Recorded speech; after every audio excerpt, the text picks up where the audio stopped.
মূল কথা হচ্ছে আজকে আমি স্যারের যতটুকু আমার সম্বন্ধে বলছি স্যার একটু বেশি বলে ফেলছি, কারণ যা সবকিছু বলে কিন্তু স্যার আমি যখন এখানে আসি হতাশাগ্রস্ত হয়ে আসছি।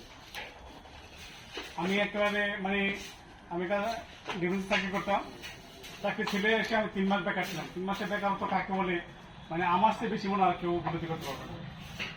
কিন্তু এই স্যার আমাকে সম্পূর্ণভাবে সবসময় এটুকু বলতেন যে তুমি হারিয়ে যাও না, তোমার মাঝে অনেক কিছু আছে, এটাকে তুমি প্রকাশ করো, এটাকে প্রকাশ করো। আলহামদুলিল্লাহ স্যারের দোয়া আজকে আমি ভালো একটা পরিস্থিতি ঘটছে আমার। আমি ধন্যবাদ দিচ্ছি মুস্তফা স্যারকে যে উনিও আইসা এখানে বিশেষ করে প্রতিটা বেসে বা প্রতিটা ইয়েতেই আমি আসলে আমার চেষ্টা করি, আসলে আমার দ্বারা কোনো কিছু সম্ভব না, আমি চেষ্টা করি, হয়তো আল্লাহ তরফ থেকে হয়ে যায়।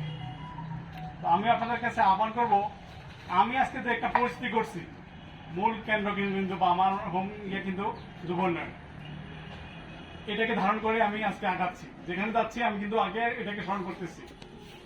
আমি মনে করি যে এটা একটা লাইফ সাপোর্ট। আমরা লাইফ সাপোর্টে কখন যাই? যখন অন্তিম মুহূর্ত, জীবন মরণ সন্ধিক্ষণে ফিরে আসলে পূর্ণ জীবন হয়ে আসে।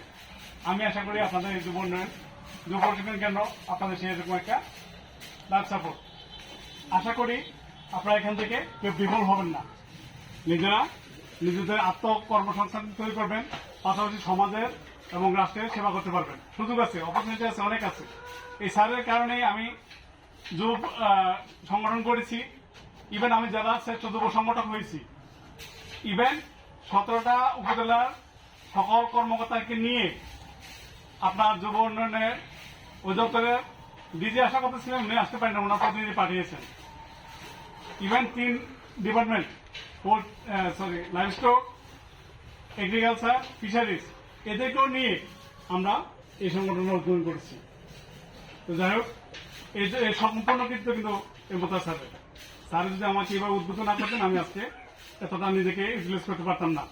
তো আপনাদের প্রতি আমার একটা অনুরোধ থাকবে, স্যার যতদিন আসছেন আপনাদের কাছে আপনারা মনে করেন একটা রত্ন পেয়েছেন, তার থেকে যায় যেভাবে পারেন, কারণ ওনার আগ্রহ আছে আপনাকে দেওয়ার, কিন্তু আপনারা সেটা তার থেকে কেড়ে নিতে হবে।